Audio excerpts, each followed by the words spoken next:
Dans la petite ville de Mbalmayo, tout le monde connaissait Atiba, un jeune homme calme, poli, travailleur, le genre d'homme que les mamans montrent en exemple à leurs filles.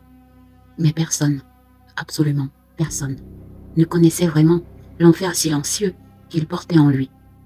Pendant plus de 15 ans, Atiba avait choisi Dieu. À 17 ans, il avait rejoint l'église des miracles divins, une église très respectée. Là-bas, on lui avait enseigné une chose: le corps est le temple du Seigneur. Celui qui fornique, se masturbe, vit l'adultère, Dieu brûlera en enfer. Et Atiba y croyait de tout son cœur. Alors, il s'était privé. Il ne se touchait pas. Il n'avait pas de petit ami, pas de flirt, pas même un baiser. Pendant que ses amis vivaient leur première histoire d'amour, Atiba priait. Pendant que d'autres connaissaient les plaisirs de la chair, Atiba jeûnait. Il attendait la femme que Dieu lui donnera. Les années passèrent. Puis à 30 ans, il rencontra Clarisse. Elle n'était pas de son église, mais elle était très belle, très gentille, travailleuse, intelligente, douce. Et pour la première fois, Atiba sentit son cœur vaciller. Ils tombèrent amoureux. Atiba en parla à son pasteur, le pasteur Michel, qui refusa cette relation, disant: « Elle n'est pas de notre église, elle vient du diable, elle te mènera en enfer. » Mais Atiba refusa d'écouter son pasteur. Très vite, il demanda la main de Clarisse. Elle l'accepta. Tout semblait parfait. Après quelques mois, Clarisse commença à s'impatienter. Un soir, seule avec lui, elle posa doucement sa main sur la sienne et lui dit: « Atiba, nous allons nous marier. Pourquoi attendre encore? Tu as déjà versé la dot. Nous sommes déjà comme mariés. Je veux que tu fasses de moi une femme. Faisons l'amour. » Atiba retira doucement sa main et dit: « On ne peut pas le faire. C'est un péché. Nous ne sommes pas encore mariés devant Dieu. Il faut que nous nous marions à l'église. Ainsi, nous serons considérés comme mariés et nous aurons des rapports sexuels. Patientons. Dans quelques mois, nous serons mariés. » Clarisse sourit, puis demanda une autre fois, une deuxième fois et une troisième fois. Mais Atiba refusait toujours. Il en parla à son pasteur qui lui dit: « Je te l'avais bien dit. Cette femme, c'est une païenne. Elle te mènera en enfer. Regarde ce qu'elle te demande de faire. Il faut la quitter, ou demande-lui d'entrer dans notre église. » Ce qu'Atiba fit, mais Clarisse refusa. Elle lui dit: « Je ne veux pas avoir de rapport sexuel avec moi, mais tu veux que j'entre dans ton église? Je suis déjà dans une église. Et dis-moi la vérité. Tu es sûr que tu es un homme? Es-tu sûr que tu es viril? » Cette phrase transperça Atiba comme une lance. Il ne dit rien. Car oui, bien sûr, Atiba était viril. Car, au moins 2 fois avant d'adhérer à l'église, il avait eu des rapports sexuels avec des filles. Mais depuis qu'il était né de nouveau, il avait mis fin à tout cela. Mais il préféra ne pas se prononcer. Quelques jours plus tard, Clarisse par SMS lui envoya un message dans lequel elle l'insultait et elle l'informait que c'était fini entre eux. Atiba est allé voir les parents de la fille, qui ont tout tenté. Clarisse ne voulait pas. Atiba en a parlé à son pasteur qui lui a dit: « Tant mieux, j'ai prié pour que cette relation finisse. C'est le Seigneur qui en a décidé ainsi. Laisse-la partir. Il t'enverra quelqu'un de mieux. » Alors, Atiba attendit. Encore et encore. 2 ans, puis 3, puis 5. 5 années pour une révélation qui allait devenir sa pire prison. Un jour, le pasteur Michel l'appela. Il lui dit: « Frère, j'ai une bonne nouvelle pour toi. Le Seigneur m'a fait une révélation. Il m'a présenté ton épouse. Il m'a révélé qu'elle est dans une ville voisine, dans l'église du pasteur Ézéchiel. Si tu veux, nous irons la semaine prochaine et tu la verras. » La semaine suivante, ils se rendirent dans l'église du pasteur Ézéchiel. La jeune fille dont parlait le pasteur Michel s'appelait Mabinda. Elle se présenta avec son amie Rachel. Mais lorsqu'Atiba leva les yeux, son cœur s'arrêta, car celle qu'il regardait, ce n'était pas Mabinda, c'était son amie Rachel, celle qui se tenait juste à côté. Atiba dit au pasteur: « Le Seigneur connaît ce que j'aime. J'ai beaucoup apprécié Rachel, et vu comment elle me regardait, je pense qu'elle aussi. » Le pasteur Michel lui dit: « Ce n'est pas Rachel que le Seigneur m'a montré. Même le pasteur Ézéchiel a eu la même révélation. C'est Mabinda, celle qui était à côté de Rachel.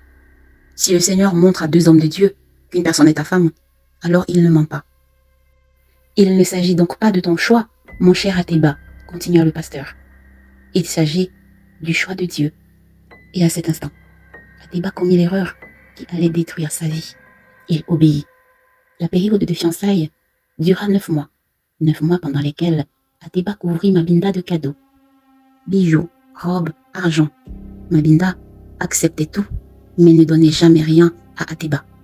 Et pourtant, malgré cela, Ateba ne voyait toujours rien venir. Il payait ses recharges de téléphone. Elle ne l'appelait jamais. Elle prétextait toujours être très occupée. Et les rares fois où elle pouvait l'appeler, c'était pour lui demander de l'argent. Pour sa mère ou pour elle. Car oui, elle était fille unique et son papa était décédé. Cela ne dérangeait pas Ateba. Il donnait, encore et toujours. Et c'était facile avec Mabinda, car elle ne demandait pas de rapport sexuel, seulement. Même lorsqu'Ateba voulait tenir sa main, Mabinda refusait, disant que c'était charnel. Elle refusait toute accolade, tout bisou qu'il pouvait demander. Lorsqu'Ateba en parlait à son pasteur, celui-ci disait « Voici enfin une vraie chrétienne, une qui considère vraiment son corps comme étant le temple du Saint-Esprit. Ce n'est pas comme l'autre Clarisse qui voulait te pousser à pécher. » Quelques mois plus tard, arriva le mariage, les chants, les danses, puis la nuit de noces. Et ce qui se passa cette nuit, dans cette chambre, Ateba ne l'oubliera jamais. Ateba entra, le cœur battant. Enfin, il pourra toucher sa femme, sans avoir peur de brûler en enfer. Après d'aussi longues années d'attente, d'aussi longues années d'abstinence, il trouva Mabinda assise, triste. Il lui demanda « Tu vas bien ?» Elle lui dit « Je sais que tu veux qu'on ait des rapports sexuels ce soir, mais je ne suis pas prête. J'ai peur. Tu sais très bien que c'est ma première fois, et j'ai peur d'avoir très mal. Comprends-moi, accorde-moi encore quelques jours. » Il voulut l'embrasser, mais elle refusa. Il attendit 1 jour, 2 jours, 1 semaine, 1 mois. Puis un jour, il se mit à genoux à ses pieds, pleura, lui demanda « Que veux-tu que je fasse? Je peux tout te donner, je vais tout offrir, je t'aime tellement. Permets-moi juste de te toucher. » Puis finalement, elle l'accepta. Et cette nuit-là, Ateba comprit quelque chose qui glaça son sang. Mabinda n'était pas vierge. Mais pire, on aurait dit qu'elle avait une activité sexuelle récurrente. Il lui demanda « Mais tu m'as menti. Et pourquoi ?» Elle sourit et lui demanda « Es-tu bête? Qu'est-ce que j'ai fait? En quoi t'ai-je menti ?» Il lui dit « Mais tu m'as dit que tu étais vierge. » Elle dit « Mais bien sûr que je suis vierge. Quel que soit ce que tu as fait avant de naître de nouveau, lorsque tu nais de nouveau, toute chose devient nouvelle. Le Seigneur m'a rendue vierge. » Ateba baissa la tête, triste. Il ne savait pas que ce n'était que le début de l'enfer pour lui. Mabinda le méprisait devant ses collègues. Elle l'insultait devant les membres de sa famille. Elle ne se souvenait jamais de son anniversaire, mais se plaignait lorsqu'il ne lui offrait pas de cadeau le jour de son anniversaire, et même lorsqu'il lui offrait un cadeau. Jamais de merci. Lorsqu'il essayait de poser une main sur elle, elle l'enlevait, disant qu'il sentait mauvais.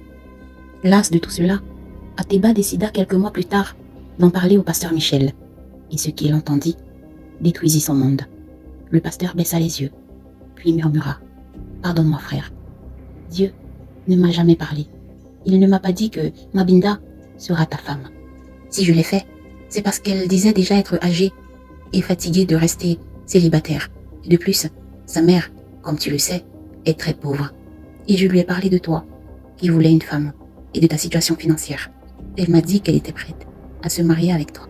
Je sais que toi, tu voulais Rachel, mais Rachel n'était pas prête à se marier. Elle voulait un grand travail. Elle voulait être indépendante, autonome. Si tu lui avais parlé de mariage à l'époque, elle aurait dit non de toutes les façons. Je l'ai fait pour ton bien. Et si tu veux, je vais parler avec Mabinda.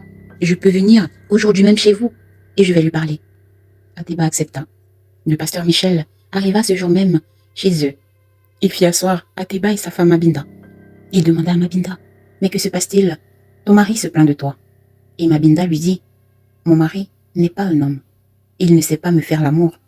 C'est ce qui me rend malade, qui me fait ne pas le respecter. » Le pasteur Michel dit à Mabinda « Si toi tu sais ce qu'il faut faire, alors apprends à ton mari. » Ateba assis les regardait. Il finit par dire « Ma femme dit que je ne sais pas m'y prendre, mais ma femme n'aime pas les préliminaires. Elle ne veut même pas que je la touche. Elle ne veut pas de câlins. Elle ne veut pas de bisous. Elle m'a dit, après chaque acte sexuel, que je dégage. » Le pasteur Michel la regarda et dit « Elle n'aime pas les préliminaires. » Il sourit. Ateba vit comme un échange de regards assez étrange entre les deux. Ce jour-là, quelque chose mourut en lui, mais quelque chose d'autre venait de naître. Le pasteur Michel dit enfin, viens me voir, Mabinda. Nous allons discuter, juste tous les deux. Elle sourit. Atiba vit sa femme rayonner au regard du pasteur Michel. Il ne dit rien. Le pasteur Michel pria. Mabinda lui servit ensuite une assiette, avec une attention particulière qu'elle n'accordait jamais à Atiba. Atiba les regardait. Quelques semaines plus tard, le destin plaça Clarisse sur sa route. Encore Clarisse, la femme qu'il avait autrefois rejetée, parce qu'elle n'était pas de son église et parce qu'elle voulait le pousser à pécher. Elle le trouva triste. Elle lui demanda ce qui n'allait pas. Il lui raconta tout. Elle l'écouta sans juger, sans condamner. Ils finirent ce jour par avoir des rapports sexuels. Elle accepta les préliminaires. Elle accepta qu'il l'appelle par de petits noms. Elle voulut qu'il reste près d'elle après l'acte sexuel. Atiba finit par y prendre goût. Parce qu'en plus, Clarisse se souvenait de sa date d'anniversaire. Elle lui offrait des cadeaux. Elle prenait bien soin de lui. Se souvenait des mets qu'il aimait. Les préparait. Atiba était heureux. Et tout le monde voyait bien qu'il y avait une différence. Par respect pour sa femme Mabinda, il disait « C'est grâce à cette femme que Dieu m'a donné. » Mais ce bonheur allait révéler des forces beaucoup plus sombres. Clarisse tomba enceinte. Puis, presque au même moment, Mabinda aussi. Et c'est là que tout bascula. Atiba chantait à la maison. Il rentrait heureux, ce qui mit mal à l'aise Mabinda, qui se demanda « Mais pourquoi sourit-il » Et il dit « C'est grâce à moi. Je ne lui prépare pas ce qu'il aime. Chaque fois qu'il rentre, je suis de mauvaise humeur. Je ne veux même pas qu'il me raconte ses journées de travail. Alors, pourquoi est-il heureux ?» Elle demanda au pasteur Michel, qui dit n'être au courant de rien du tout. Alors, elle décida d'aller voir Amidoula, un homme dont on dit qu'il parle aux ombres. Et ce qu'elle ramena avec elle pouvait détruire un homme. Elle lui dit « Amidoula, mon mari est étrange. Je crois qu'il me cache quelque chose. Voici sa photo. » Amidoula observa la photo, jeta par terre des courriers et dit « Ton mari te trompe. Il y a une autre femme. » Elle dit « Je sais que je ne peux pas faire en sorte qu'il ne me trompe plus. Alors je vais te demander quelque chose. Peux-tu faire en sorte qu'il ne soit plus un homme ?» Amidoula lui dit « S'il n'est plus un homme, alors toi aussi tu vas souffrir. » Elle lui dit « Je m'en fous. Je m'en fous qu'il ne me touche pas. D'ailleurs, il ne me touche presque jamais. » Alors Amidoula lui donna des feuilles et lui dit « Ces feuilles, tu les mettras dans tes parties intimes et tu devras avoir des rapports intimes avec lui. Cela devra se faire 3 fois. Si par contre, tu n'as pas de rapport intime avec lui, alors le pire se produira pour toi. » Cette nuit-là, Mabinda mit en elle ces feuilles étranges, ces feuilles destinées à voler la force, la virilité, même le destin. Mais quelque chose tourna mal, car ce soir-là, elle demanda à avoir des rapports intimes avec Atiba, qui trouva cela étrange, car habituellement, pour qu'ils aient des rapports intimes, il fallait qu'Atiba supplie, qu'il pleure, qu'il promette des cadeaux. Jamais elle n'était venue vers lui pour demander à avoir des rapports intimes avec lui. Il refusa. 3 jours, 4, 7, toujours non. Elle pleura, supplia, promit des choses, offrit des cadeaux. Mais Atiba dit non. Et comme l'avait prévenu Amidoula, si elle n'utilisait pas ses feuilles, le pire allait se produire.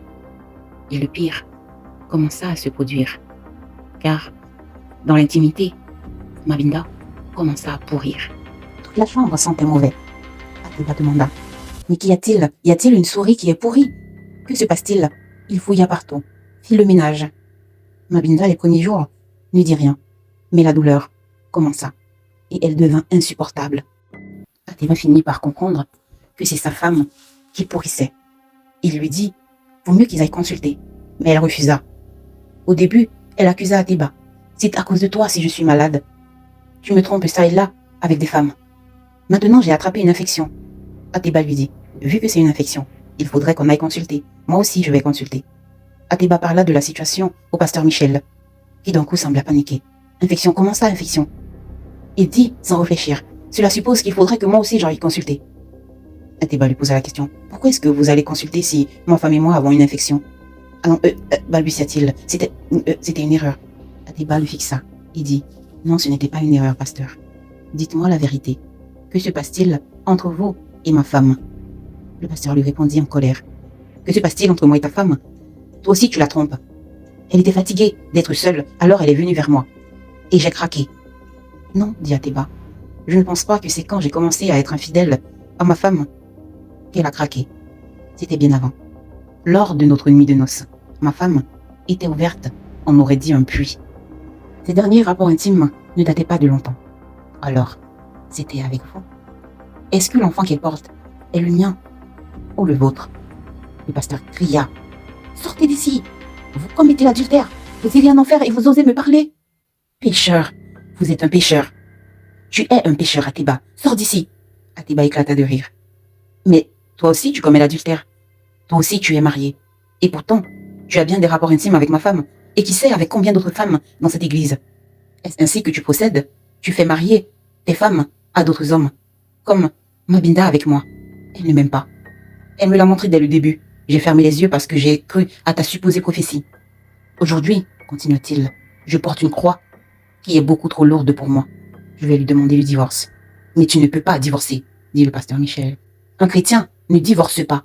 Il faut juste prier. Le Seigneur va résoudre les problèmes qu'il y a dans votre couple. Il sortit sans plus dire mot. Il alla retrouver Mabinda, sa femme. Il lui dit, il faut que nous allions à l'hôpital.